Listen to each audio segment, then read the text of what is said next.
I'm just going to chair technically this session. My name is Ido de Haan. I'm professor of political history here at Utrecht University. And I have the honor to present to you, first of all, Professor Elazar Barkan, who is professor of international and public affairs, as well as the director of the Human Rights Concentration at Columbia School of International and Public Affairs. He has a wide range of research interest. Most of us might know him for his outstanding and also provoking book, The Guilt of Nation, Restitution and Negotiating Historical Injustices. But he has published after that book a number of other volumes and books on related topics: Taking Wrongs Seriously, Apologies and Reconciliation, Claiming the Stones, Naming the Bones, Cultural Property and the Negotiation of National and Ethnic Identity. But he has also published in other areas related to issues of human rights, the problems of minorities and migration and the histories that are involved in that. Professor Barkan will talk about 40 minutes, I understand, about the challenge of history to redress and conflict resolution. And then we will have a comment by our second highly esteemed speaker, Paulla, Ebron, who is associate professor of anthropology at Stanford University and the author of a highly acclaimed book, Performing Africa, integrating all kinds of different perspectives, starting from anthropology, but talking about musicology, about the economic dynamics behind the ways in which people identify and perform in actually identities, and in particular create something like Africa. This is only part of a much longer set of writings of Paulla Ebron, and also the starting point for new research, which she is currently working on, entitled Making Tropical Africa in the Sea Islands, which again extends her range of analyses to the concepts of landscape memory, as well as the historical connections between Europe, Africa, and the New World. I'm very glad to have you both here, and I hope that you will want to participate in the discussion afterwards. We have 2 hours, which might be a bit long, but we see where we want to stop if we have nothing more to say. But first, Professor Barkan, the floor is yours. Thank you very much. I guess we decided that we'll speak sitting down, so I hope you can hear and see us. So I have to ask for your indulgence in the fact that I prepared the paper without the foreknowledge of exactly what will be said by previous speakers. So there is inevitable repetition, which I could do a more informal paper, but I think after thinking that I probably should present the paper, and then we will just endure some of the repetitions. So I agree with a lot of that's been said so far, and there's a lot of insightful comments that were made, so I'm trying to build on that. My topic is the challenge of history to redress and conflict resolution. And let me start with 3 types of national histories. First of all, there is the heroic history, which is the traditional great men, great events type of history. Then there is a second type of history, which is a history of national victimization. Whether this is a new type or whether it goes back to traditional Judeo-Christian motives, we are certainly witnessing a relative new phase of this kind of victimization history, certainly in the last 2 generations. And then there is a third type of national history, which informs this conference and is the latest form of national history, which is self-critical histories. It is a phenomenon that includes formal and informal histories and is characterized by the production of knowledge which is critical of the identity to which the writer affiliates herself with. So it's not an objective affiliation, but subjective affiliation, whether it is the nation, the state, or ethnicity. In addition to the traditional scholarly and institutional production of history, much of critical history is produced by civil society and by activists, and I'm particularly interested in this. This critical history is what I call informed the title of the book, The Guilt of Nations, which was to designate a trend, especially, to my mind, prominent in the 90s. I must say that when I wrote the book, I didn't know that I was writing it of what now seems to me at the fairly much at an end of an era with 9/11, rather than I thought that this is the beginning of a new phase of actually growing critical history. It means not that the accusations of other nations of being guilty, but rather the self-acknowledgement of responsibility and guilt. And as we've been discussing here from different perspectives, the constructions of historical narrative is political, and every presenter so far has given us insights into the variety of these productions of narrative.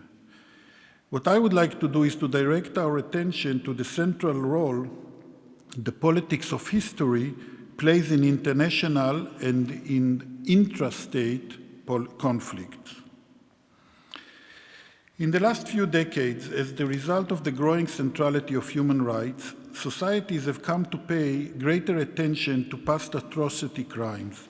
And by atrocity crimes, I mean genocide, ethnic cleansing, gross violations of human rights, war crimes, slavery. There could be argument, but as a family name, that's adequate, I think. And in turn, this created a demand for redress.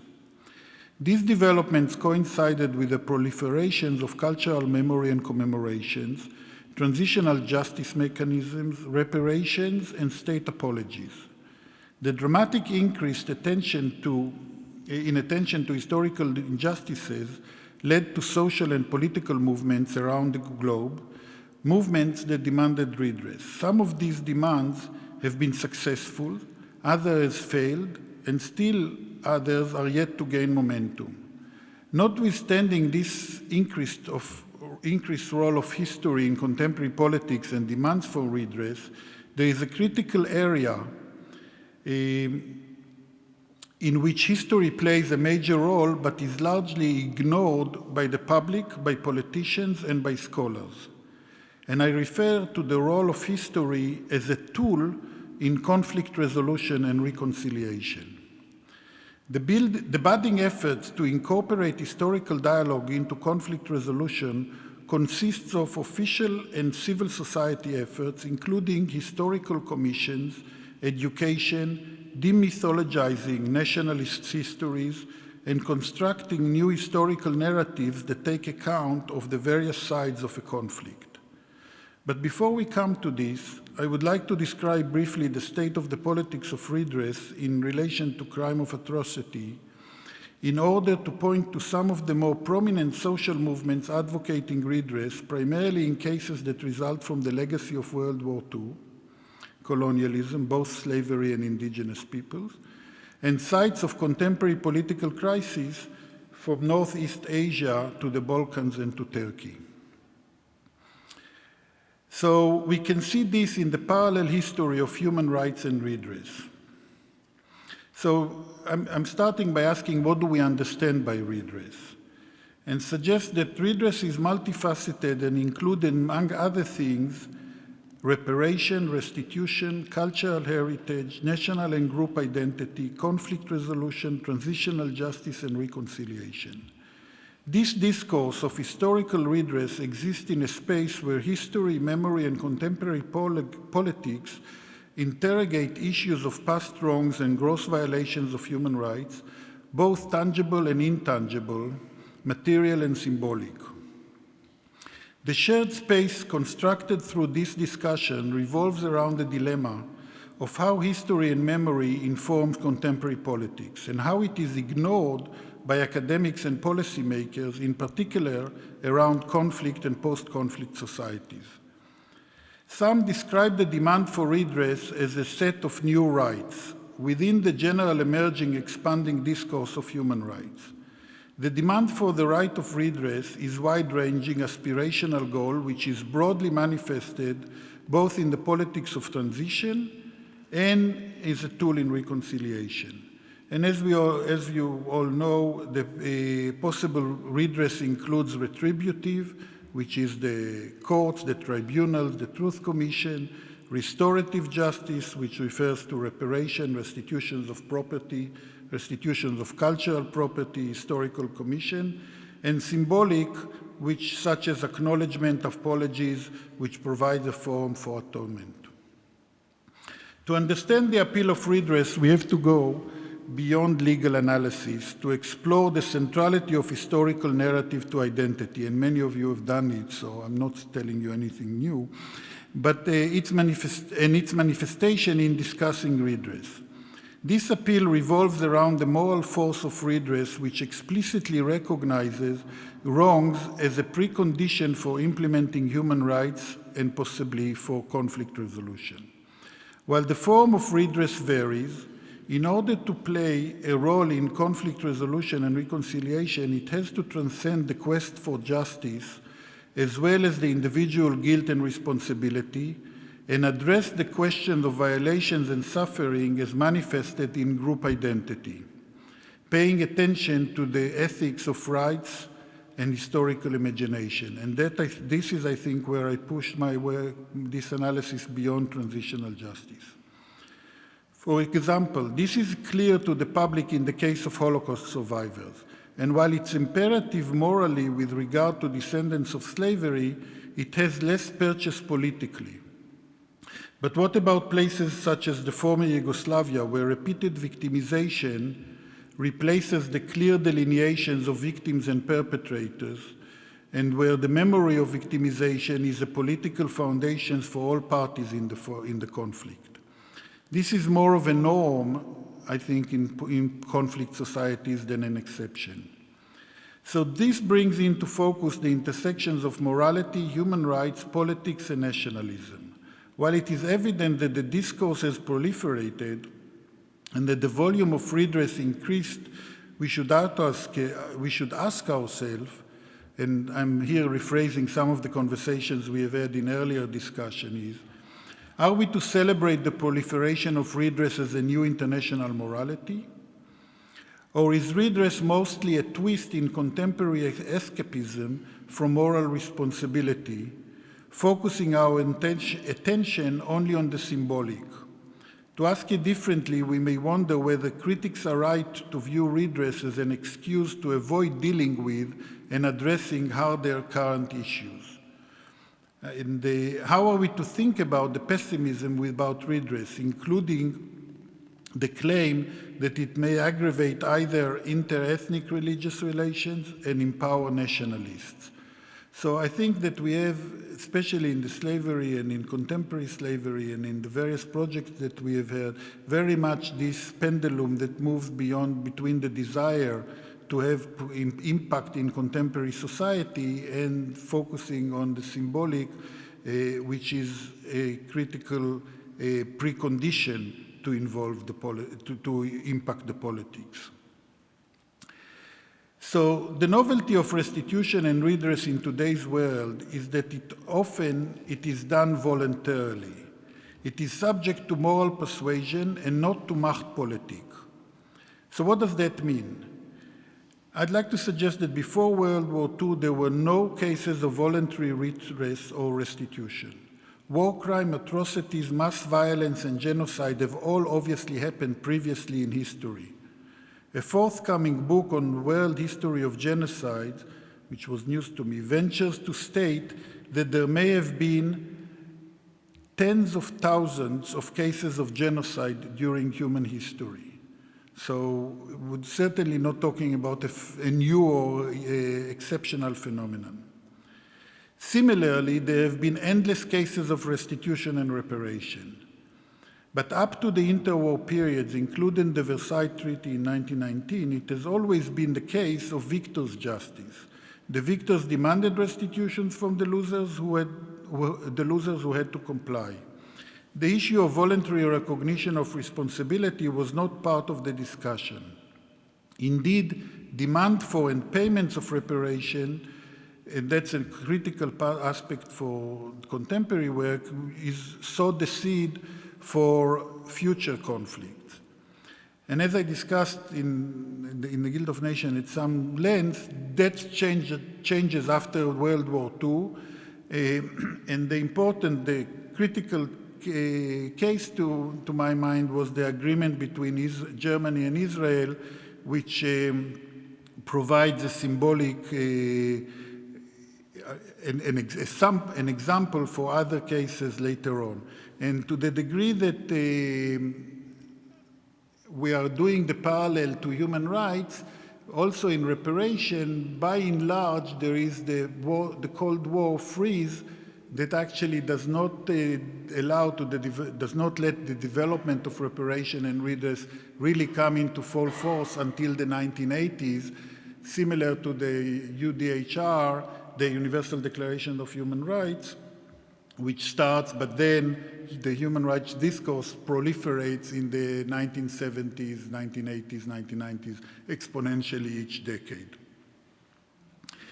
This sense of voluntary, of reparation or restitution is essential if we understand redress in the context of rights and morality, and as different from old-fashioned vengeance of the defeated party. Voluntarily, in this case, means that the side of the victimizer perpetrators is willing to admit its own responsibility. Often this will take place under pressure, at times impossible to distinguish from imposition. The recognition often takes time and goes through various cases. So the example of the Swiss case and the reparation by the Swiss banks under pressure from US involvement and the threat in New York in the court cases, the commissions, all of that, still, this was all pressure which led to a democratic decision to engage and later disengage by the Swiss from the process of reparation. The moral and legal fairness of redress had to persuade the public and have the consent of the defeated, or at least viewed as such by outside impartial observers.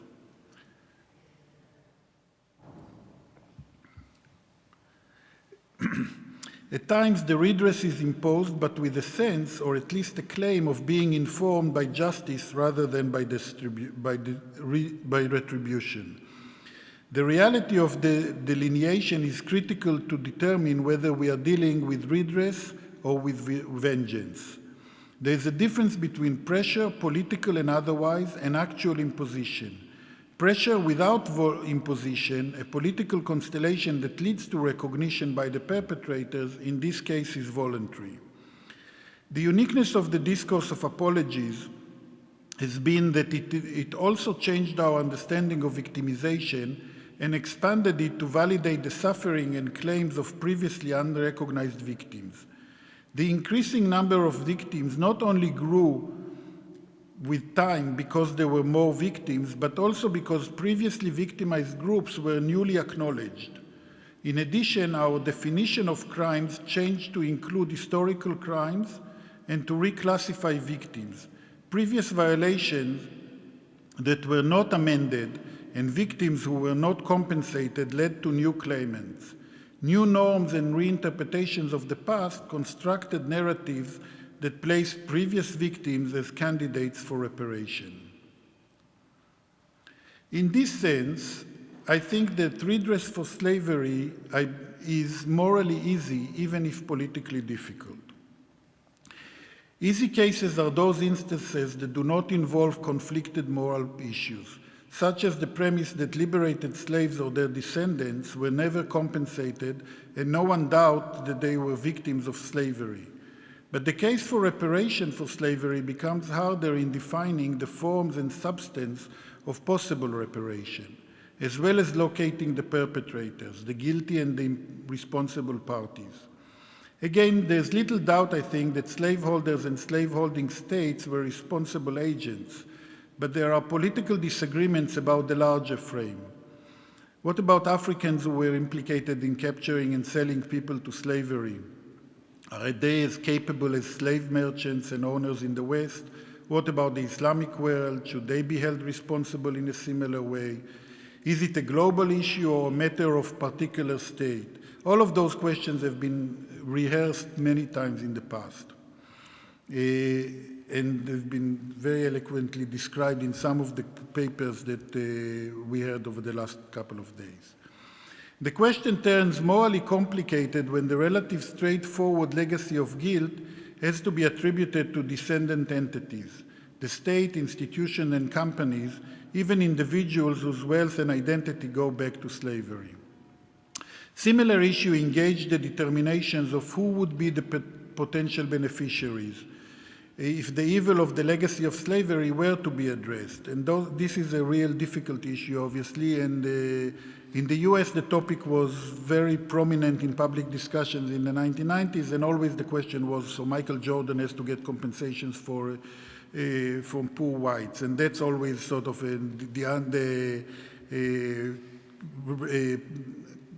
rhetoric or that's been used to undermine the legitimacy, supposedly, or to supposedly undermine the legitimacy of the claim.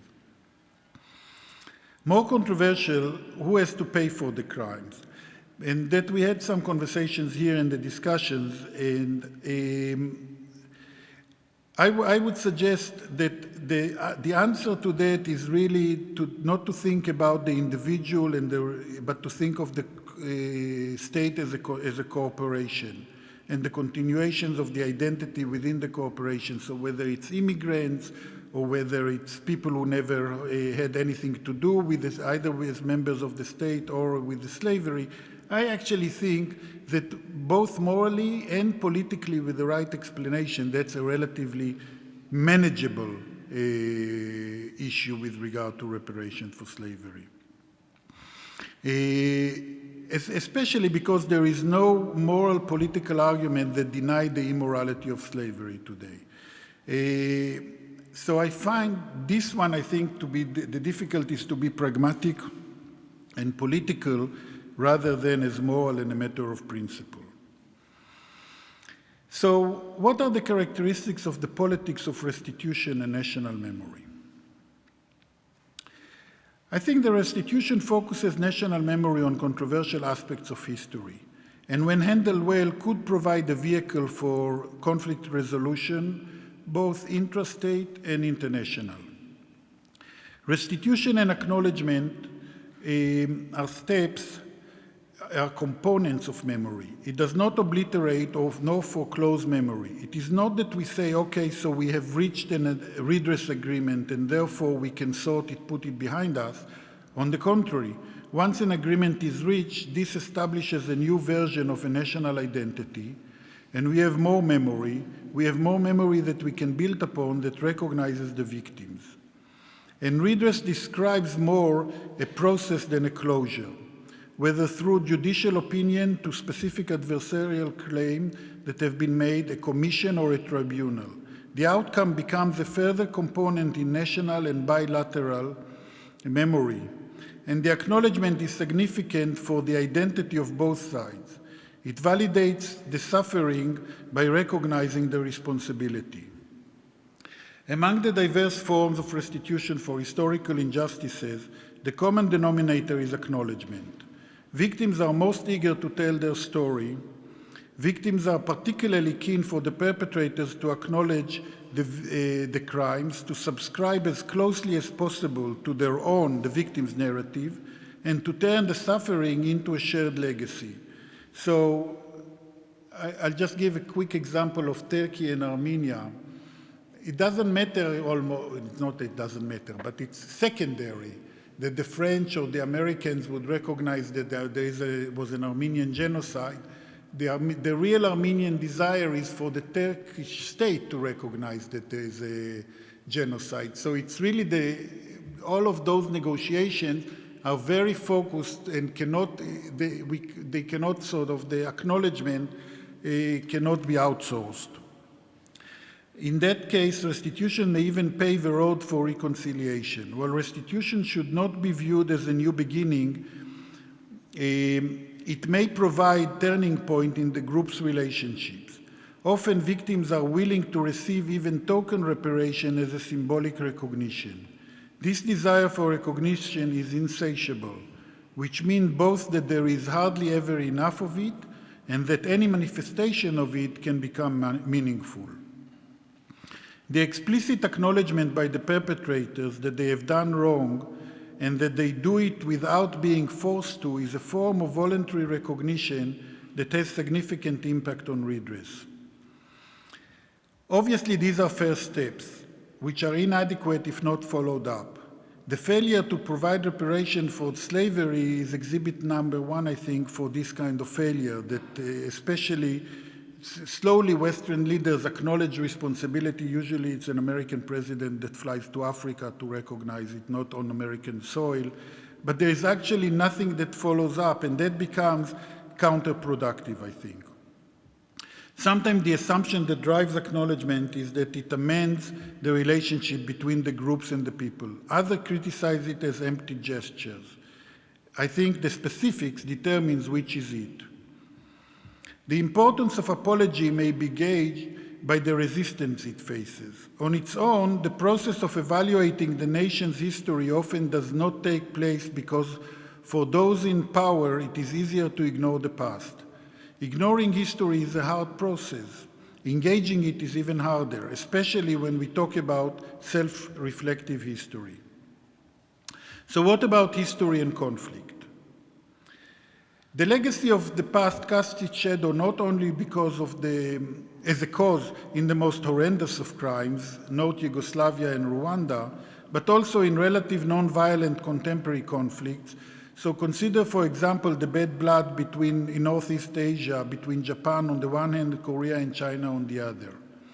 But history is not an immovable, unchangeable object. A fact we are all especially aware in the contemporary postmodern world. On the contrary, it is malleable and plural in ways that can be sliced and embraced or rejected according to political and moral agenda. History is not only used to aggravate conflict, but can also be crucial in providing building blocks to resolving them. And the notions that the Balkans will be Balkans and that the conflict will always be there is actually, I think, is very detrimental to contemporary politics. During the 90s, in a pragmatic form and with little theoretical underpinning, an expanding number of groups and nations recognized the burden of their own history and assume responsibility for past deeds which they perceive to be criminal in hindsight. In order to confront the past, the encounter had to include the victims. Indeed, in numerous cases, the victims were the ones who pushed the descendants of the perpetrators to confront their past. Consequently, new histories were written as negotiations between the perpetrators and their victims, bridging their conflicting memories, their shared political space. Both realism and tentativeness of the historical identity became part of the growing liberal political space and included no longer merely Western countries, but became attractive to numerous diverse groups and nations globally. And I have to say, Michael, thanks for quoting about the shared narrative, but share doesn't mean to say that it's the same. Share, you can share disagreements just as much as share agreements. So there's overlap at some level, but a lot of differences as well. So I just want to make clear this. Sometimes that get confused when I speak about this. Yet the politics of memory, as it is often referred to, operate according to particular rules and tempo. For a new history to become more than a partisan extremist story, the narrative often has to persuade not only the members of the in-group who will benefit from the new interpretation, but also their others, those whose own history will presumably be diminished or tainted by the new narrative.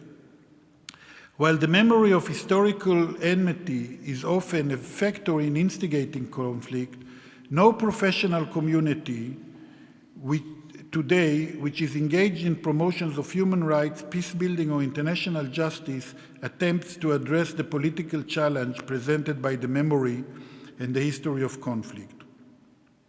And that, I think, is the one, if there is one take-home that I want you to have from the paper, is precisely that. The engagement with, and I'll speak a little bit more about it now, about the lack of professional engagement with history in conflict resolution. Memories of victimizations are a primary cause of retaliation and vengeance. The questions of whether suffering occurred in a recent or distant past is often secondary. From Eastern Anatolia to Nanjing to the Battle of Kosovo, examples of the desire for recognition and at times revenge abound. Yet memories of suffering as a result of conflicts do not necessarily become an ongoing bone of contention. In fact, many violent enmities in history have not been protracted. Often the memories of suffering are contained and the dispute subsides or even disappears from view, not because it's deliberately silenced, but because the parties to the conflict coexist peacefully, or even have reconciled and resolved their differences. Conflict in the past is not a prescription for future conflicts. It's the politics that determine whether it becomes a peaceful situation or remain the conflict. In some cases, violent pasts have not been reenacted because the memory of violence has served as a deterrent rather than as an incitement, and history is subsumed by politics rather than neglected. In the 1990s, in Eastern Europe, there were all imaginable reasons for conflict, including a tradition of ethnic cleansing, frontiers without historical legitimacy, and memories of eternal national conflict. One could have expected the region comprising the Baltic countries, Poland, Ukraine, and Belarus to descend into violence once the Soviet bloc disintegrated. But although conflicting historical memories abound, political considerations have prevailed and averted major national or ethnic conflicts. Memories of suffering tend to loom large, particularly when they become instrumental for nationalist identities. Identities of nations and peoples are vested in their histories, and nationalists perpetuate their own versions of history, which often include xenophobic and sectarian myths. While this is recognized discursively, however, it is rarely incorporated into conflict resolution or conflict prevention policy. The increasing productions of the history of atrocities provides greater knowledge and attention to the past in many national cultures, but alas, it is often used to inflame nationalists' call for revenge. Our global empathy to victims also means that victimization is manipulated to advance aggression. I am arguing for a particular form of intervention in historical discourse, for historical dialogue. The approach I am advocating differs from that of conventional conflict resolution on the one hand, and that from transitional justice on the other. Conflict resolution is future-oriented and focuses on charting a roadmap to end violence, leaving aside considerations of justice, accountability, and impunity. Its refrain is, let bygones be bygones. It used to be the realist orthodoxy for decades, especially during the Cold War, and still informs international politics and international efforts led by the United Nations. There are no international mechanisms or recognized instruments that include historical clarification as part of the process. For instance, the responsibility to protect has no attention at all to the past. Instead, the focus is on incentives and sanctions, military and diplomatic action. Experts in the areas of peace building and peacekeeping mediate between warring parties and try to address the immediate reasons for a given conflict, rather than its root causes or how the history of the conflict has become, through its memorialization, a political factor in its own right. Their task is to achieve a cessation of violence and prevention of its recurrence, and they are neither willing nor required to deal with the historical causes of the conflict. On the other hand, transitional justice practitioners claim that without accountability for past violence, there can be no lasting peace, nor can there be genuine reconciliation. And so the assertion is that there's no peace without justice, although that's obviously empirically unverified, is not correct in many cases. In certain cases, punishment was avoided, but like in South Africa, but the growing norm among experts is that the dispute of peace versus justice has been resolved in favor of peace and justice. These experts generally march under the banner of never again.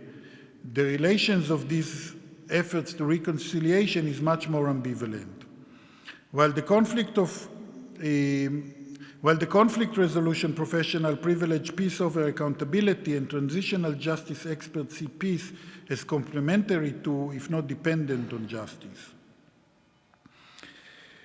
How are we doing with time? 7, 8 minutes. Oh, okay, so I'll just finish. Both the conventional conflict resolution and transitional justice approaches have their merits, although the jury is still out on the precise efficacy of either. Even a cursory survey of various conflicts suggests that overcoming historical animosity at times demands overcoming the past. But in many cases, there is an urgent need to embrace constructive approaches to the past, a history that the public refuses to let go, where the identity of the nations or a group is invested in these memories. There are tools that engage public memory and have proven effective. These include, as I mentioned before, historical commissions, which are different than truth commissions, museum exhibitions, memorials, commemoration, textbooks, civil society projects.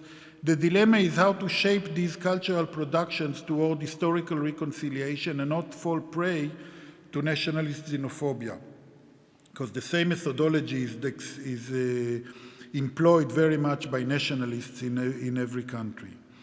The shorter answer is privileging historical dialogue, sponsoring and promoting a dialogue between members of opposing group, even if these are not official representatives, building bridges which analogous to human rights advocacy can contribute to better understanding, but will not provide a magic wand. The challenge for international actors is to expand their comfort zone. Peacebuilding has its traditional methods, which find it hard to accommodate goals that include long-term structural changes. Projects are of short duration, changing attitudes and shaping identity is not part of it. You have to have results in peacebuilding within a year, 2 years at most. The projects run out, the funding disappears. Transitional justice is more promising, though its focus on accountability in the immediate past and on societies in transition leaves much space for additional work. In contrast, historical dialogue is a slow structural reformulation of national identities. So we spoke a little about German identity and the way that has fluctuated over the last 30 years, if not 70, 60. If we had time, or if you want in conversation, we can talk about the Israeli approach to the Nakba, to the Palestinian displacement of 48, or the former Yugoslavia. In all of those cases, there is a real conflict that is completely embedded in history. And there's a lot of good work that is done in each of those cases in self-critical perspective that advances historical dialogue. Negotiations between victims and perpetrators facilitate new group relations. Each new relationship is dependent not only on moral considerations, but also on political and social power relationship. Beyond the moral framework, groups have to pursue their claims politically and persuade different constituencies of their just claims. And perhaps I'll just interrupt with at some point when I worked with the Palestinian and Israelis on writing shared narratives, it was clear that the members of the group agreed very much with each other and could come to really constructive historical dialogue in the best way. But the impediment was that they were all aware that they have to present that shared narrative eventually to the public. And so the tension in the work between what they can accept personally and what they think the public can accept is really critical. That's complex and can be done, but it's just one example of where representative is also a very constructed term. These interactions between perpetrator and victim is a new form of political negotiations that enables the rewriting of memory and historical identity in ways that can be shared by both. Instead of categorizing all cases according to a certain universal guidelines, the discourse depends upon the specific interactions in each case. Instead of seeing the increased role of victimization as a risk, the discourse of restitution underscores the opportunities and the ambivalence embedded in this novel form of politics. In this context, redress is human rights as both advocacy and content. The political valence of restitution is parallel to human rights and has become particularly powerful in the post-Cold War years. But it's neither omnipotent, obviously, and not a panacea. This brings us to the relation between redress and national memory, and with this I close. The gist of historical redress is that it is a correction of transforming collective identity and memory through rewriting of history and explicating what has been actively hidden, ignored, or forgotten. The legacy of those forgotten events remains in the lives of victims and their descendants. It is the presence of those victims that motivates and instigates the correction, which is done through new research, new evidence, and a wide public dissemination. This leads to new narratives that compete with formal history. And if we talk about the Treaty of Utrecht, and we talked a lot about the slavery, I think that this actually connects us to the questions of the peace building and the diplomacy, but the diplomacy that actually comes primarily from grassroots initially and will need to build on a lot on state support. Thank you very much.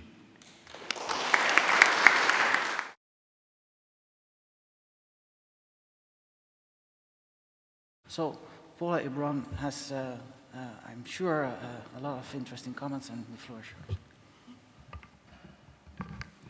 Good afternoon, everyone. It's a pleasure to participate in this conference, and I'd like to thank Rosie Brodati and her colleagues for organizing such an important and thought-provoking conference. I also very much appreciate the opportunity to respond to Professor Barkan's paper, for his presentation raises a number of important questions about history, the politics of recognition, and redress. Admittedly, I both appreciate the broad canvas he provides, but I also wonder, as an anthropologist would perhaps, what would it be like to think through his suggestions with a few smaller examples in mind? Although Professor Barkan trains much of his attention towards civil and intrastate conflicts, I will weave his proposals through my own ethnographic material to suggest that even state projects happen locally. But in turn, I think the case material, together with the methodological suggestions in the paper, allow us to think at multiple scales. This paper inspires thoughts around issues of public memory, a term I find particularly useful because it draws attention to fields of play among different groups. Public memory allows for an appreciation of the processes through which projects come into being. This paper urges that we consider something more than the use of the past or history simply to make claims for recognition. In particular, Professor Barkan asked, how might history be mobilized with an eye towards the possibilities for the productive dialogues and indeed futures? I'd like to frame my comments then around 3 points that move alongside the aims and suggestions I found in the paper. First, the need to expand the scale and translatability of historical projects. Second, the importance of public venues in circulating ideas about history and memory. And third, the question or challenge I have to the paper is how we might think about the ways these projects get unfolded under the contemporary economic situation, and I'll explain that further below. So I arrive here today having completed a research period among a group of people in the United States who are the descendants of enslaved people first brought to the US in the late 17th century, and who continued to arrive even after the official end of the transatlantic slave trade in the US, 1808. Indeed, they arrived up until 1858. Today, the community members reside on the southeastern coast of the United States, tracing local community boundaries across 4 states in the US. But this US community also sees itself as part of a historic diaspora that connects its memories with places along the transatlantic slave routes of West and Central Africa and Caribbean islands such as Barbados and Antigua. This past is mobilized to inspire a sense of identity and connection, both translocally and transnationally. But these connections and the emphasis on a distinctive identity on the part of the group is always, I should say, emergent and contested. For a number of years, people denied this aspect of their past. Today, political advocates among this group claim indigenous status in hopes of staving off land speculators and developers. And by claiming indigeneity, they link their particular struggle globally with other fourth world peoples. And yet, what, I wonder, does this mean, does this claim to indigenous status mean for other people who live there, whose history continues to be erased, namely Native Americans? For some Sea Islanders, their sense of the past is renewed every day amidst the semi-tropical landscapes that were once the labor sites of an extensive zone of rice and cotton plantations. In 2006, because of mobilizations at several different levels, including state representatives and advocates for cultural recognition, a congressional bill signed into order by then President George W. Bush marked the historical significance of African Americans to US history, and in particular, recognized the Gullah Geechee people.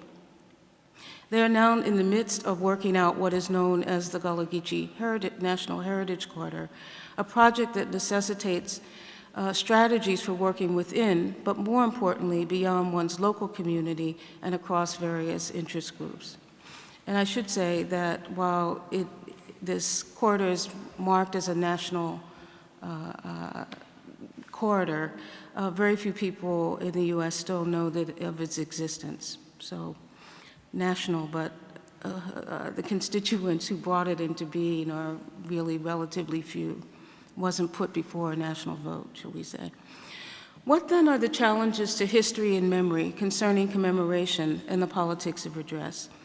Many, of course. History and cultural memory projects together stage promising possibilities, but as we learned in this paper, they also expose the tensions between official accounts and community or vernacular versions of the past, and thus become fraught sites for working through affective histories surrounding historical atrocities and conflicts. And yet it is this staging that offers a potential site for publicly adjudicating issues. To return to my first point concerning scale, with regard to conflict resolution, it seems important that particular struggles be understood in wider arenas so that people recognize parallel histories that allow for an understanding of history itself in a broad context. Attention to parallel histories also allows groups to see how historical projects exchange and borrow from various vocabularies of recognition. Two particular iconic modern events have drawn international attention, for example, around questions about human rights and restitution. These include the transatlantic slave trade and the European Holocaust, events that at times are cast almost as autonomous events. But legal scholar Jenny Martinez has published a recent book, Slave Trade and the Origins of Human Rights Law, in which she's able to show the historical progression of the notion of human rights. And in this effort, she takes us back to the transatlantic, the 19th century actually, and debates around abolition that she wants to argue help inform the sort of post-World War II discussions about human rights. One of the things I appreciate about Professor Barkan's papers, it reminds us of these two events and helps us to see how entangled issues are, particularly surrounding slavery and restitution, if you will. The point about translation suggests that we be attentive to the vocabulary through which we can begin to speak about traumatic past. How can the familiar ground of opposition, that of victors and victims, open up in ways that show co-temporal histories? And Barkan suggests sites such as commissions, history textbooks, museums, and public memorials provide sites for opening up such a dialogue. But he also cautions that these projects must work hard to avoid nationalist agendas. The second point I want to take note of, and it's tied to the kinds of work public displays and museums or textbooks offer, is that we consider the place of popular genres like films and novels and the ways these forms screen and narrate possibilities. As we think about how memory projects are pulled together, it's useful to consider the importance of cinematic translations through which people come to understand or to see, if you will, the struggles of others. I was reminded of the work of a literary critic, well, initially a film critic, and now she, I think, frames herself as a literary critic, Leslie Stern, who's using Siegfried Krakauer's work to think about the ways, what's the work that film can do in sort of recasting history. And there's something about this space in which people can begin to think, again, not just through their own situation, but broader cases that may open up possibilities for, again, dialogue. A recently published book, Amir Eshel,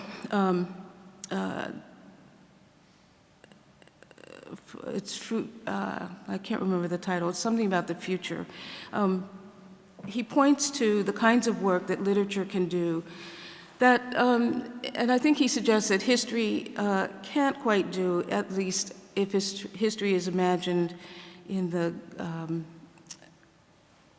common sense version, which is to tell of the events, to create a chronology of events that have happened. But he suggests that novelists have the potential of, or stage what can come into being, and they're not so tied to what has happened. So this effort of trying to think about emergent worlds seems promising and something worth considering.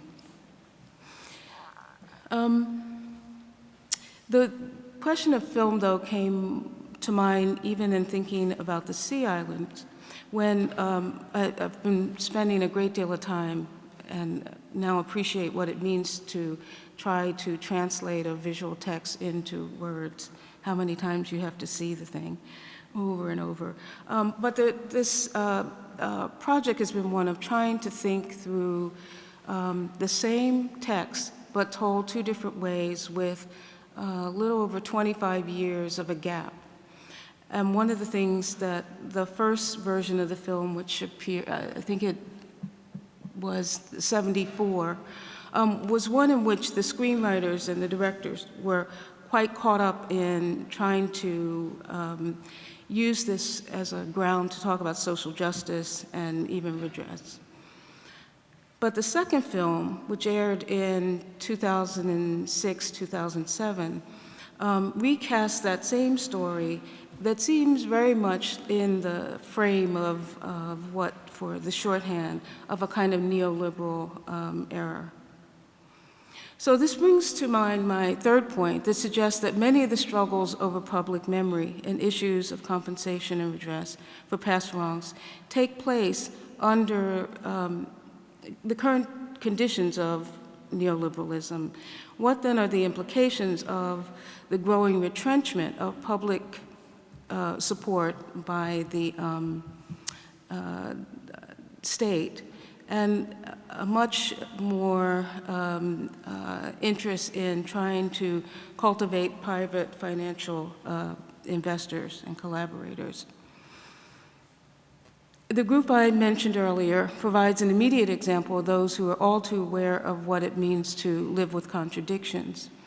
The Heritage Corridor designation, right from its beginning, set up this, on the one hand, giving something, on the other hand, saying, well, you have to fund this or come up with most of the money to match what the state will give. And it reminded me of what was popular probably in the 90s, this effort of various states offering apologies. And it made me think of how offering apology didn't really cost anything, because the state would say, we're sorry for our role in the slave trade, or we're sorry in the internment of Japanese Americans, or Australian boarding schools. But it really didn't require that the state officials actually do a whole lot more than offer that kind of apology. So it again makes this question for me of how do we think about some of the challenges and the moral imperatives that we want to put forth in a context in which the state itself is weakened, at least by, again, this reconfiguration of what the state, at least in many places, sees itself or admits that it can do. One final point is I was yesterday involved in a conversation about the placing of historical markers in a southern state in the US, Georgia. And the Historical Society, prior to 1996, was very much invested in generals, Confederate soldier histories on these markers. And in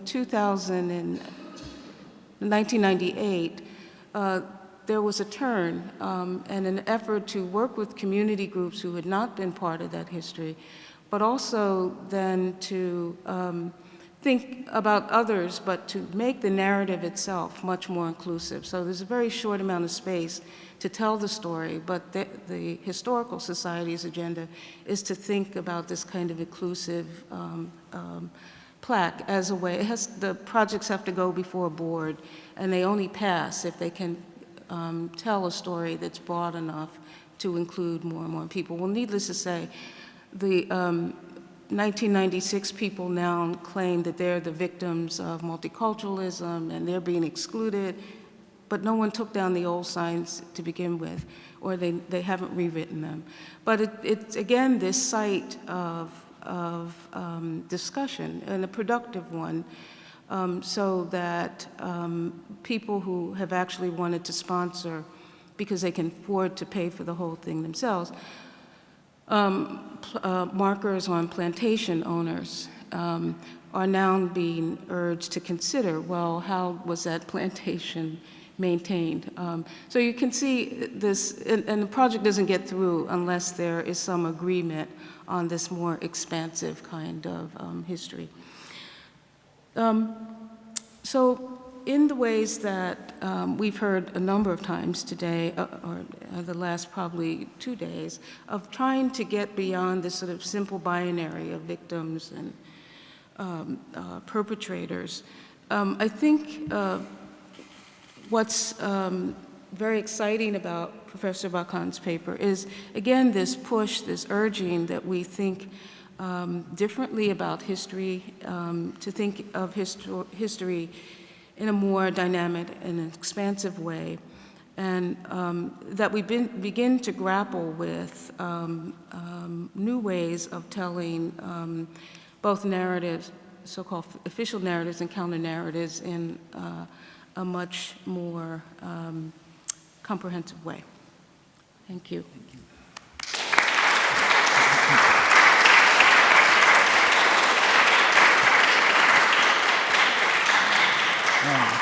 Thank you, Paulla, for these comments, in which you take up, I think, the challenges that are put on the table in Professor Barkan's paper, in a very constructive way, in which you indicate the opportunities that are created by expanding the scale of history, making it possible to get into view the parallel, co-temporal histories, as well as the expanding the scales of possibilities of history through various genres and modes, which enable maybe us to recast histories and to expand histories and to get beyond binary opposition of victim and perpetrator, as well as I think a very crucial critical note about the economics of all of this, the emergence of apologies as an element of the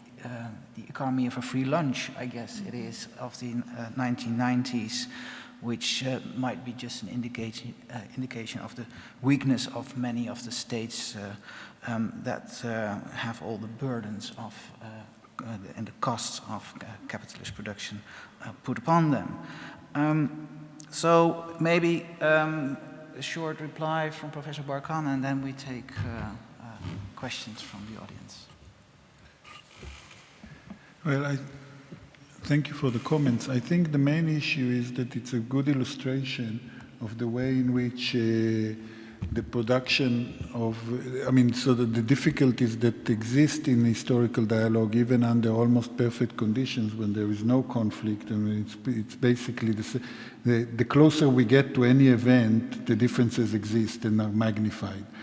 So when we move from the broad national perspective to the local perspective, the differences are just as major, but and it takes a lot of work to do that, to go through and to build a shared or dialogue between the two groups. And I very much appreciate it. I think that what I find today with work that I do, either or people that I meet, is that the enormous amount of examples of similar kinds that exist all over the world, that there is really, it's a form of activism that has not quite got its name, got itself a field or a name or a profession or a field or whatever, discipline, whatever we want to call these things, but it is bubbling from different perspectives in different forms. And I think that's a very nice illustration, especially the competition over the indigeneity,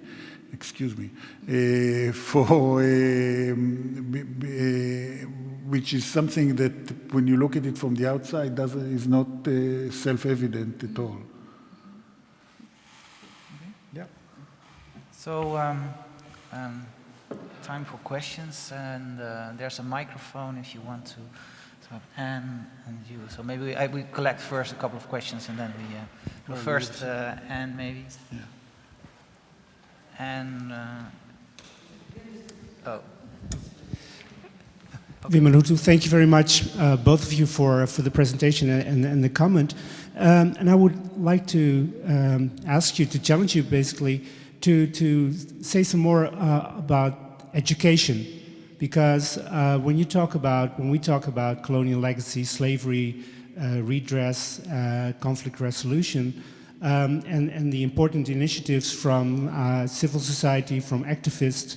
Of course, one of the issues that we have to deal with is how new insights, concepts like implied subjects come into the educational system. What does the general public, what do students, school children learn about these new developments when they go to school and read their history books? Because if you look at the way that colonial history, including slavery, is dealt with in the Dutch educational system, it's not that it's absent, but the problematic part is the way it is dealt with within the educational system. So I would love to hear your take on that specific point.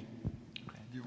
Well, let maybe first take a couple of questions and then is this on? Yeah. Yes. Okay. It is, yes. I have a question to both of you, but two different questions. So the first question is to Elazar Barkan, and it has to do with the degree to which the model of conflict resolution is applicable to slavery. Because the examples you were giving of us were mainly from the question of sort of conflicts which came to a head in a certain period of time, and then certain procedures were put into place by various actors in order to reach a point of reconciliation.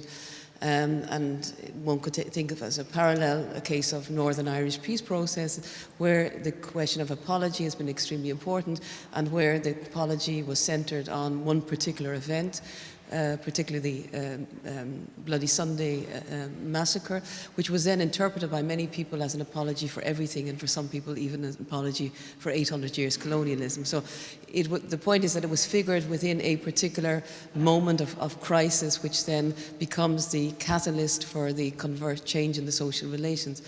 And it seems to be a problem with the question of slavery in the terms of its scale, its terms of its duration, and which makes it more difficult, I think, to accommodate itself to that type of project-based type of reconciliation. And so I would be interested in hearing your thoughts on the ways in which that model does not apply to the question of slavery, where it's more a question of slow violence rather than a question of a particular moment of eruption, which is the focus of other events. So that's my question to you. And the other question then is to Paulla, and it's about, related to this, that given the fact that we don't have a single, as it were, Auschwitz as a point of site of memory which brings it all together and sums up the whole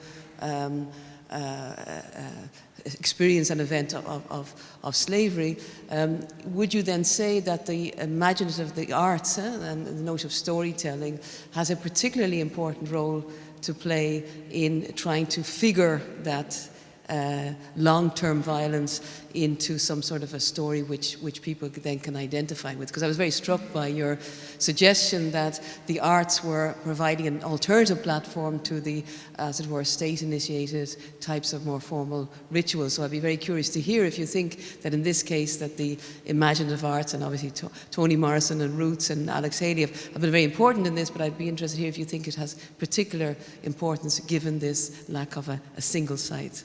Thank you. Okay, good. Yes, you want to have a, please. Thanks. I have a question for each of you too. I'm interested, Paulla, I may have missed something in the beginning of your talk, but I just came from Charleston, South Carolina last week, and I was very interested in the ways that plantations were representing their histories. But one of the things that I noticed, and this is partly coming from my current location in Australia, where there's been a lot of work on stolen generations, is that I didn't see anything about First Nations peoples in the United States. And I thought I heard you say something about the links between those communities or in the Memory Project, and I'm not sure if I heard you right. So I wondered if you could just say a bit more about that, because what I noticed, I think that the problem in terms of, or a problem that was being faced in terms of public commemoration at the tourist sites is how to engage tourists in this shameful history. And I think that goes back to this question of the economy. And I was also interested, again, this is a question around scale. and the scales of different histories. And I was thinking about how a situation like, say, the comfort women in Japan, whether models of conflict resolution, what's appropriate in these kinds of contexts where these are, seen as relatively smaller scale kinds of issues that raise, issues for both perpetrators and victims coming from colonial relations and also national relations within the same nation. Thanks. Okay, thank you. So we have a large number of questions, the role of education, the type of conflict, the temporal type, but also maybe the moral type of conflict and the types of conflict resolution, and a more specific issue of position of First or Aboriginal nations. Maybe you want to first. Sure. Well, maybe I'll go by order. Education. So education is obviously, can you hear me? Yeah. Education is obviously very critical and is present in every conflict. It's also perhaps one of the more developed areas, especially around textbooks. And the debates about textbooks are very critical. So perhaps perhaps one way is to give you a few examples about it.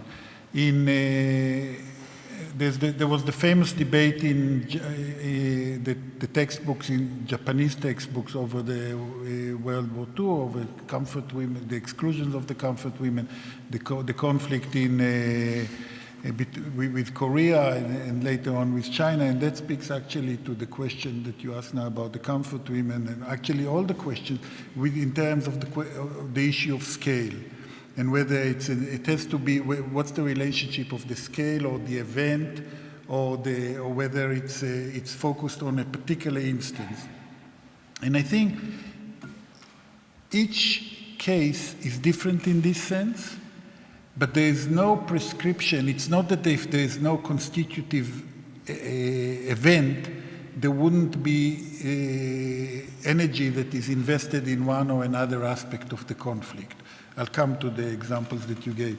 But for instance, in Bosnia, you have schools that are two schools under the same roof, right? And the identity and history is excluded because the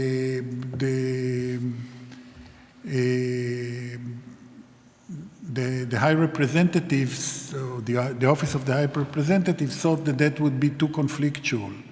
So history is excluded. So obviously it's only the nationalist history that people get at home, the children get at home that get played out.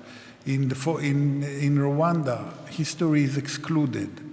So in the most controversial, in the most difficult cases, there's a belief that if you don't address the history of or that the history can only be provide an incitement rather than bridging, rather than providing or encouraging dialogue.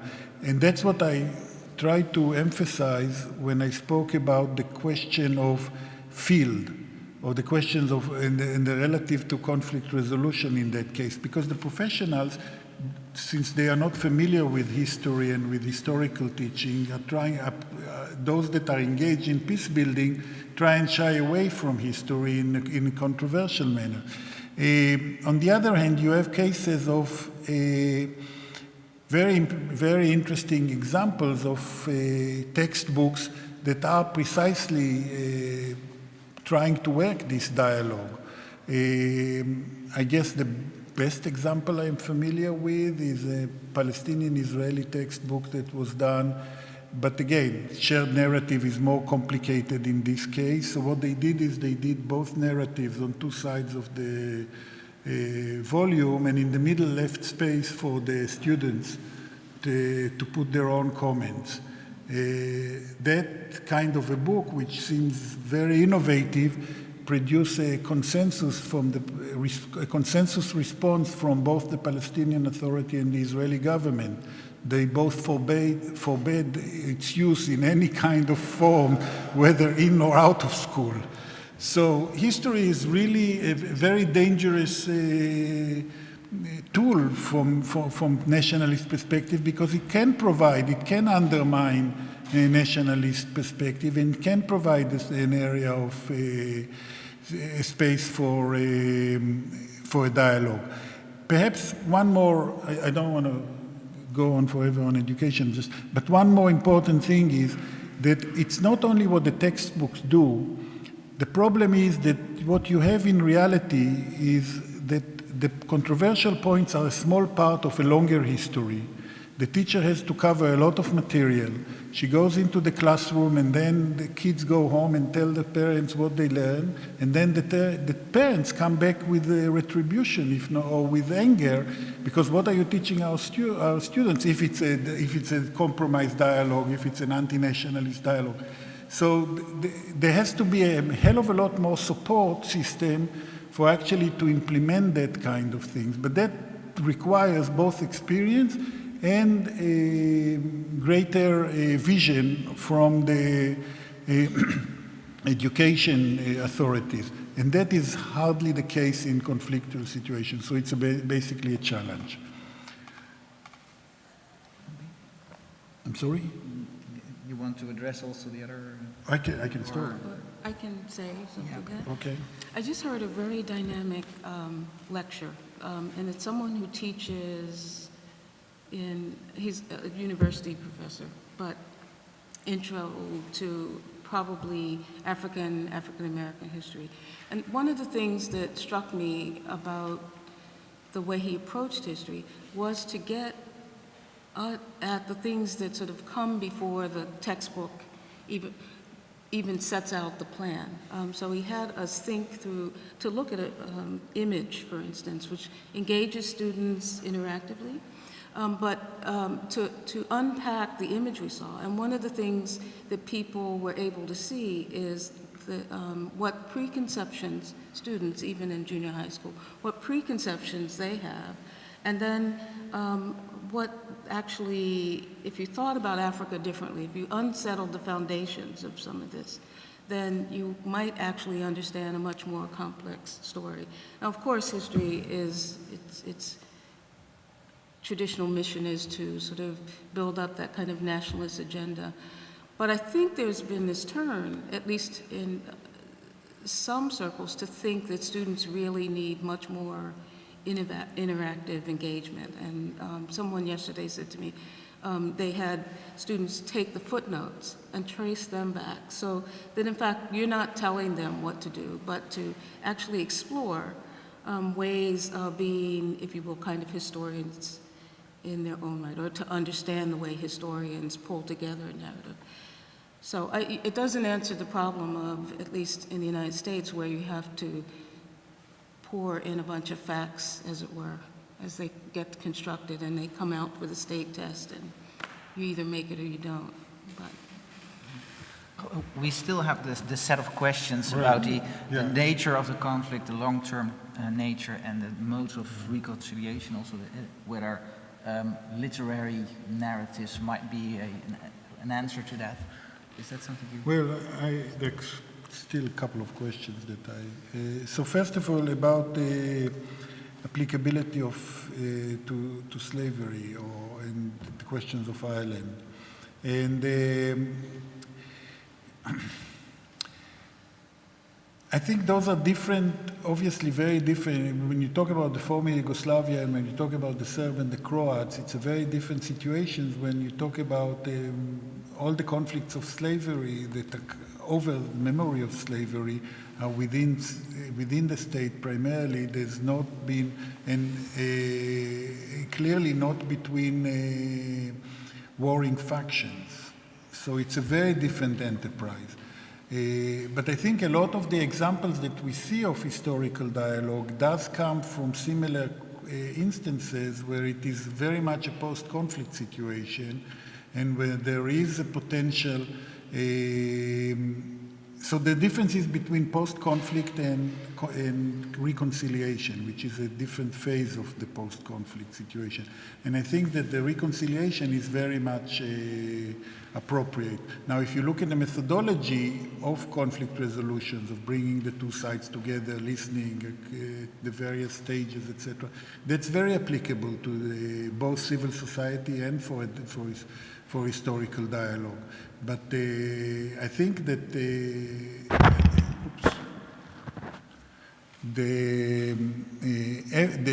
some of the projects that we heard for are precisely that kind of thing. Even if it is not informed by conflict resolution methodology, it contributes to the same thing.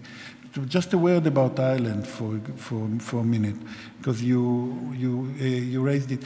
It's interesting that in Ireland there is a very strong resistance to engage history and historical dialogue.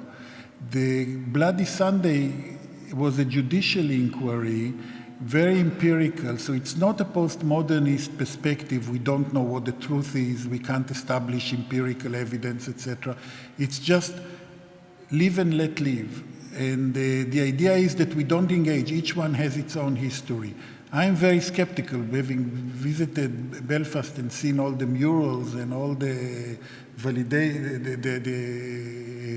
admiration for the various martyrs, and there's no historical dialogue, which I think is actually very much missing in Ireland. We can talk more about that, but I think that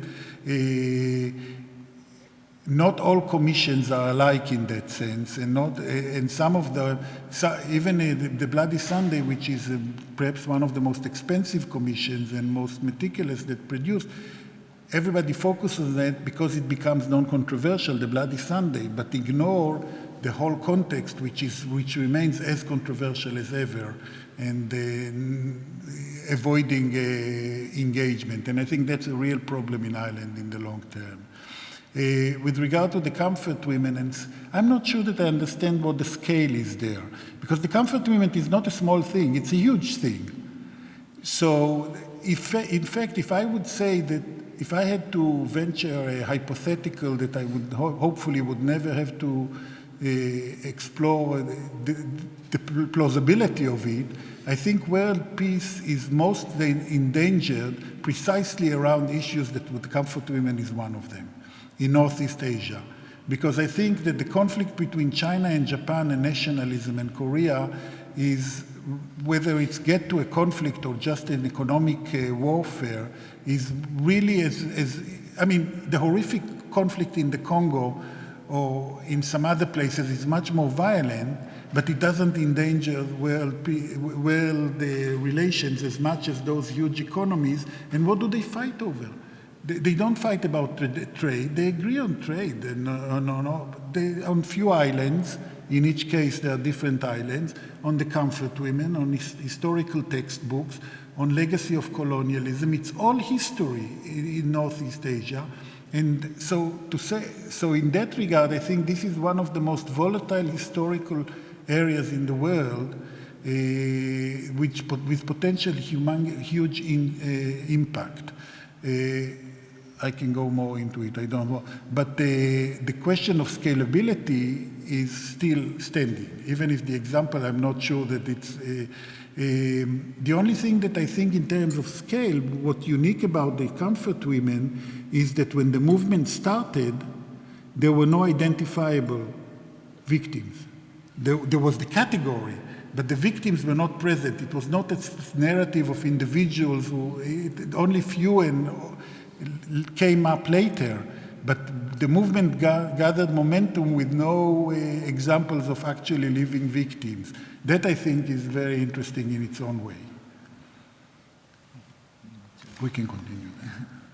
So you asked a very important question, because there are about the question being, how do you talk about slavery when there's no sort of monumental site to take people to. And one of the ways that, early ways, and I think Saidiya Hartman's book gives us a sense of this.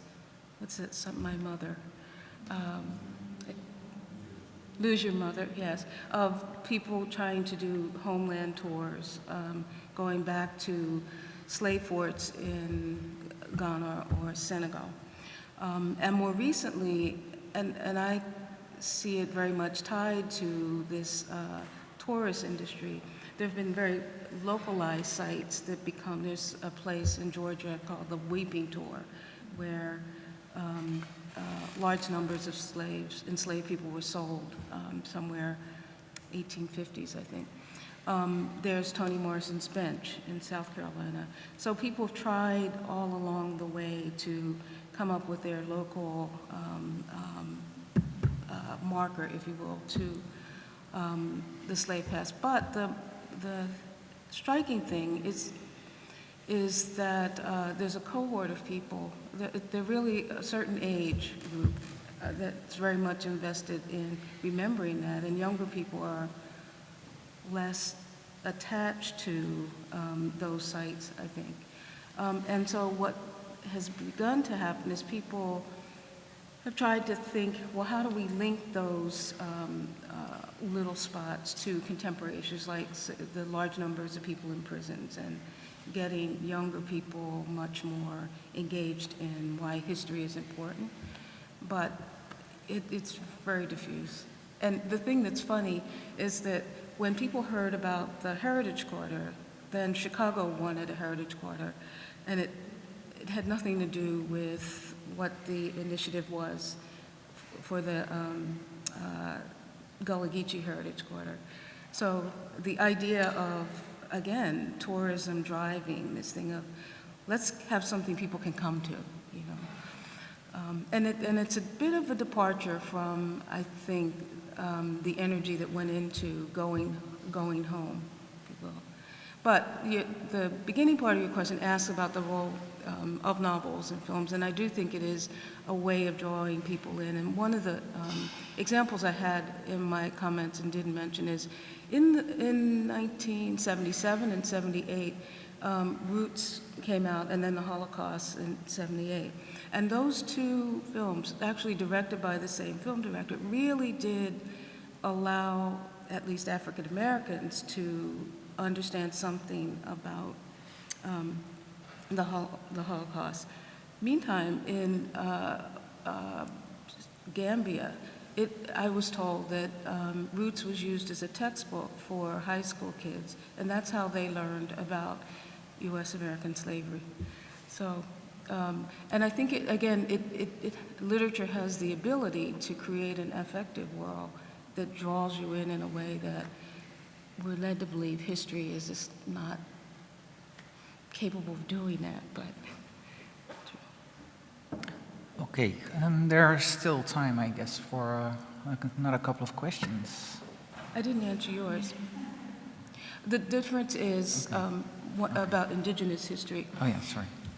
Actually, I think there's a regional difference. South Carolina has its version, which loves to act like that South Carolina was just a tabula rasa, and people moved from the Caribbean. They were all planters in this fantasy, and they set up these large-scale plantations based on an extension of Barbados.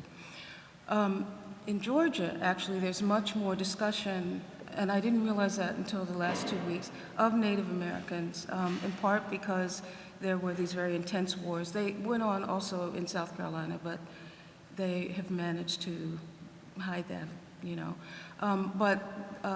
The story of Native American, often people begin with the state of talking about Native American presence. Now, I was in Savannah and South. And so I wonder if, you know, seeing what gets erased when, but I was struck by a story that I had so normalized, that is the South Carolina version. And then I hear this other one. And the interesting thing about the plantations that you talk about, there's been an intense struggle, mainly by people who were hired by plantations to tell African American stories. But then the owners, who are often descendants of the plantation owners, sometimes really balk at this inclusion of what is now known as the Black Rice story. It's one of the ones that has really brought African American presence. Usually people tell the story, which you probably found, oh, Leona put in a ceiling, you know, and someone in the audience will push back and say, well, did he really? Where are the enslaved people? Where did they live? And there has been a lot of resistance, but in the last probably 7 to 10 years, there's been at least this acknowledgement that they've got to deal with that, in part because of the rise of ethnic tourism and people not just accepting the big house story. Okay, thank you. Michael? Yeah, thanks to you both for a really interesting discussion. On that last point about the relation between indigenous and African American histories, I just wanted to mention a reference. My colleague Jody Bird, who's a Chickasaw scholar, has a really nuanced, I think, chapter in her book, The Transitive Empire, about that question, which is a complicated one. I had a kind of two informational questions for Elazar. One, toward the beginning, you talked about a step beyond transitional justice.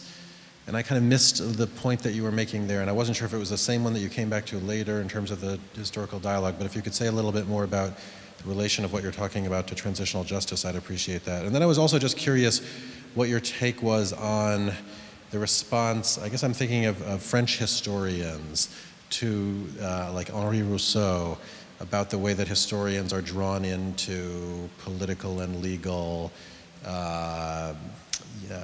cases, et cetera, and the kind of resistance to that public role of history that I see there, the liberté pour l'histoire, I think it was called, this kind of reaction against a certain kind of instrumentalization of history, and I just wonder how your approach would answer to that.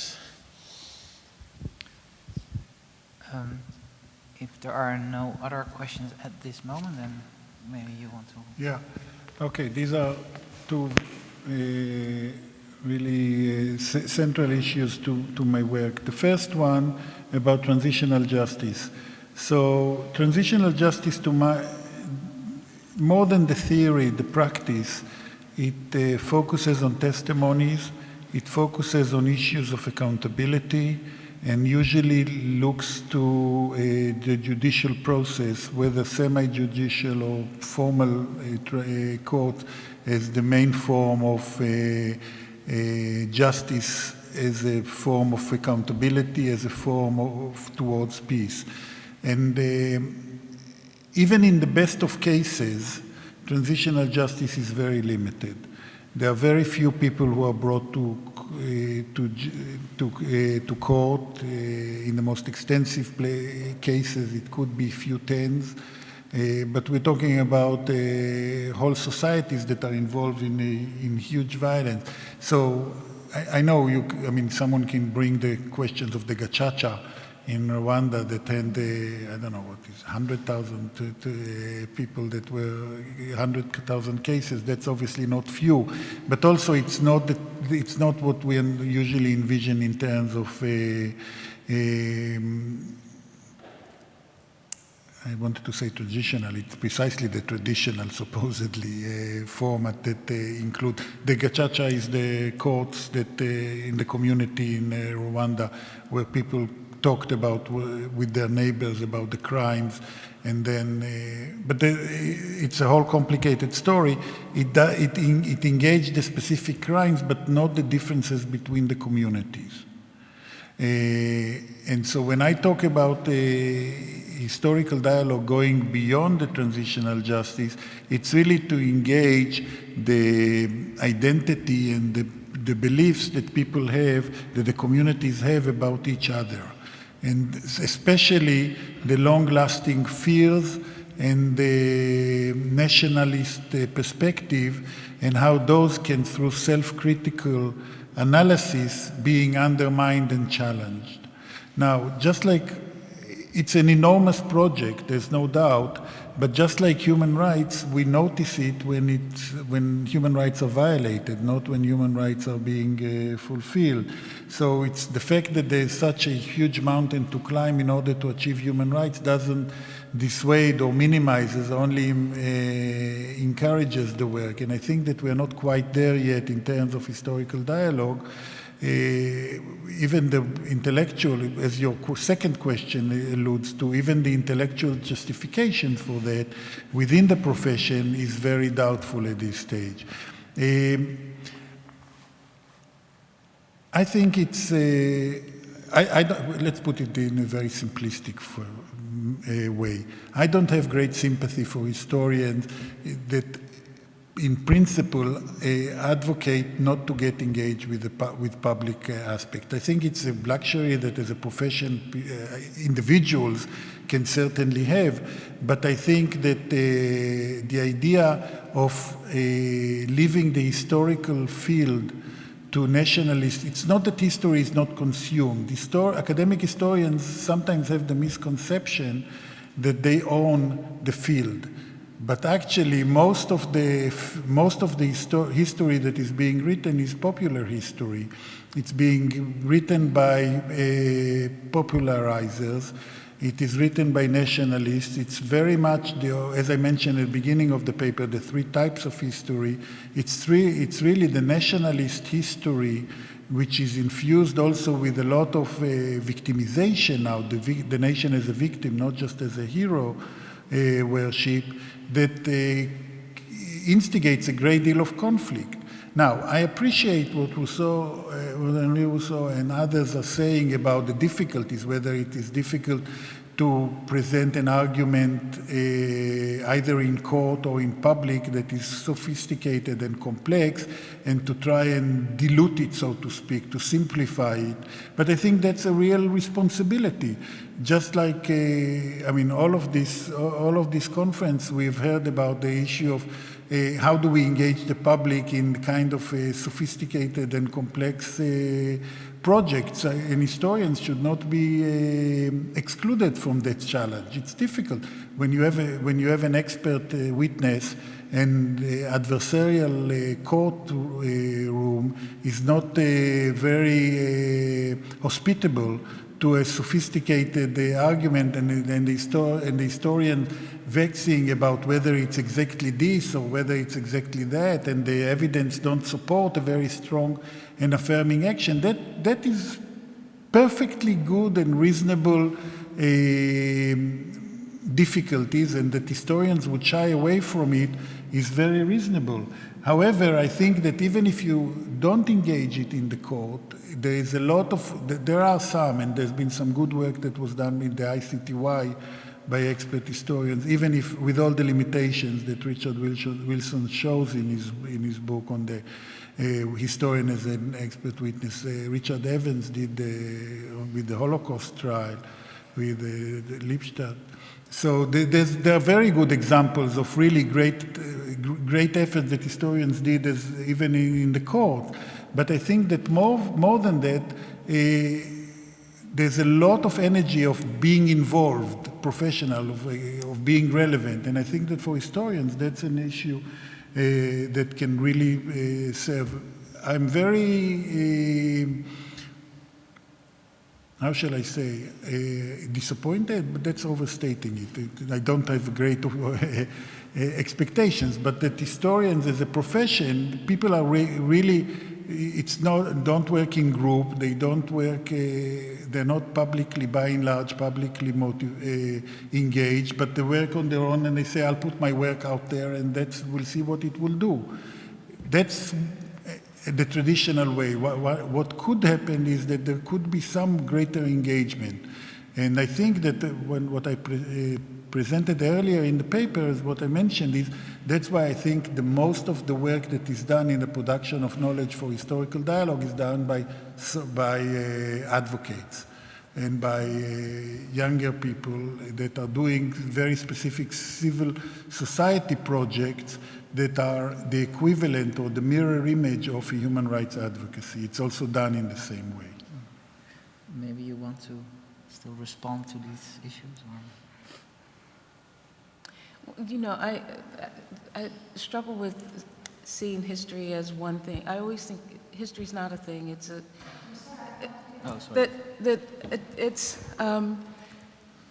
I guess I think that history, and I rarely deal with history as historical facts, but read people like Hayden White, so then that puts me in the camp of the postmodernists, where there's no there. But, you know, I'm trying to understand just how narratives do change over time. So how do you historicize the historians in the ways that Jim Clifford does for anthropologists? And you look at the very categories that are at play, but, you know, but I don't get very close to the historians themselves to say, okay, be much more engaged, if you will, with the public.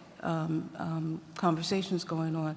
The person involved in the historical markers that I mentioned in Georgia is actually trained as a historian, his PhD in American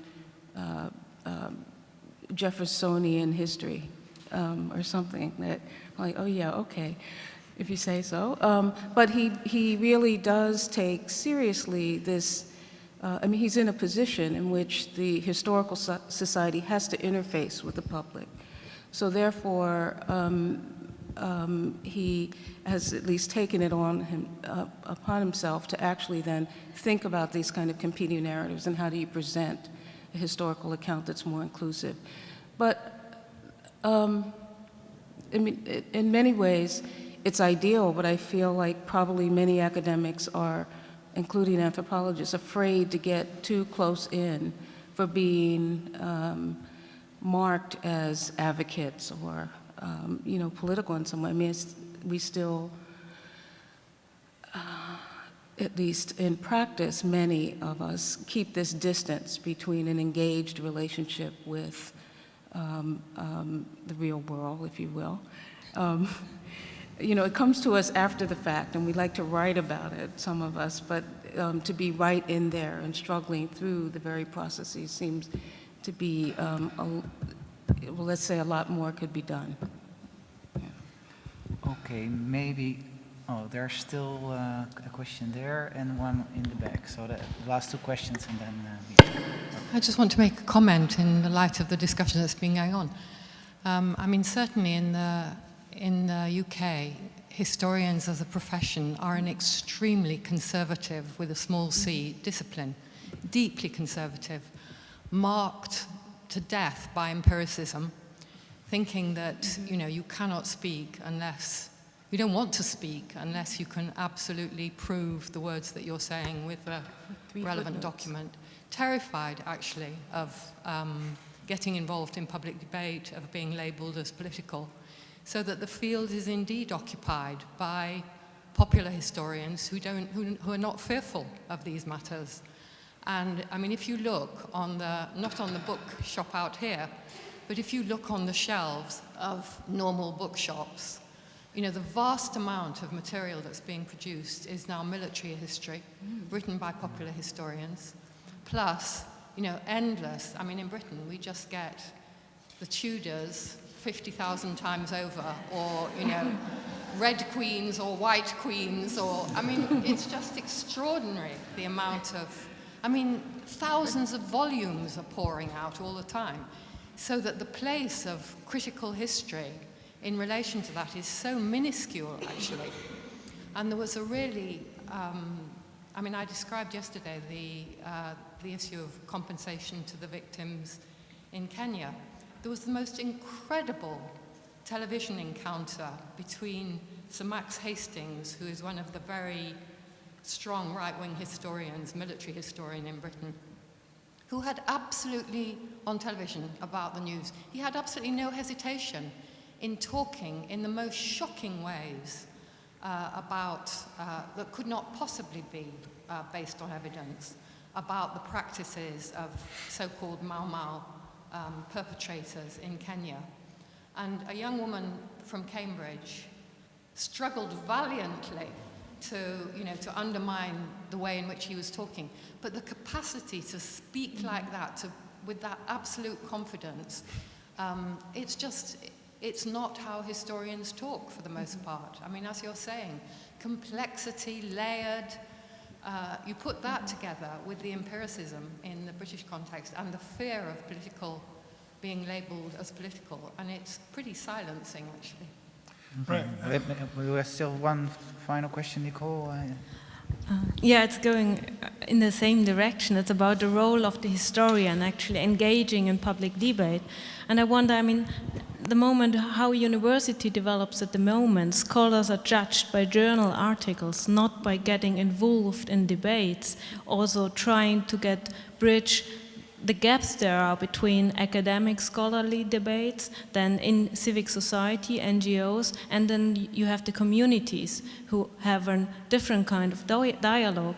So we speak of interdisciplinarity and outreach, meaning those things, but actually what happens at the very end, that's very much we stay without our disciplines or in our academic field. So I would wonder, I'm curious, beyond going the memory, the historian as an expert witness or as an advisor to civic organizations, what examples do you have to give them a new genre or a new position in this dialogue? Okay, maybe short final comments. I think both comments, questions, point to real difficulties within the profession, obviously. And to add to what you said before, I think that the sense that the historical profession looks disfavorably on public history in general is it's not quite academic. It's not. I'm sorry. Low level. Okay, I'm trying to be polite.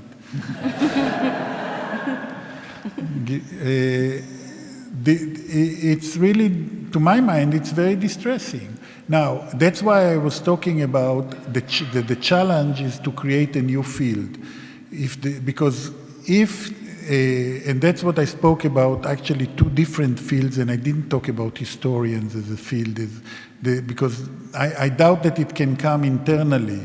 What it can come is it can go to conflict resolutions, because they need to recognize that it's not all forward-looking. And transitional justice is a very expansionist area of work, and they are looking for new ways in which to engage with the past, and that might be that they would go beyond. They are good candidates to embrace historical inquiry as well. There are a lot is overstating it. There are a good number of examples of successful historical productions, of whether it's commissions or other dialogue groups that have produced shared narratives. Now, you'll ask some historians who have been involved with it, they'll pour criticism on it, but I think the question is always the alternative. Right? Paul Gilroy said this morning, he's a critic. That's his position. So, yeah, historians who participated in the commission and then have criticism of it is important insight, but it's relatively to complete nationalist histories. So even if it's a compromised middle way, it goes a long way towards a counter-nationalist perspective, which then popularizers can use and can utilize in advocating a more liberal, a more conciliatory position. At the moment, if we don't have this kind of dialogue, is only partisan, then the field is really left open to nationalists. So I mentioned it, I'm not naive to the degree that I think that we can find a narrative that will actually resolve as a magic wand the conflict. We just need to write it. It's a long process of advocacy, but that can be done because there's growing constituency for that. That part of it has to be from among historians, but much of it has to be from civil society.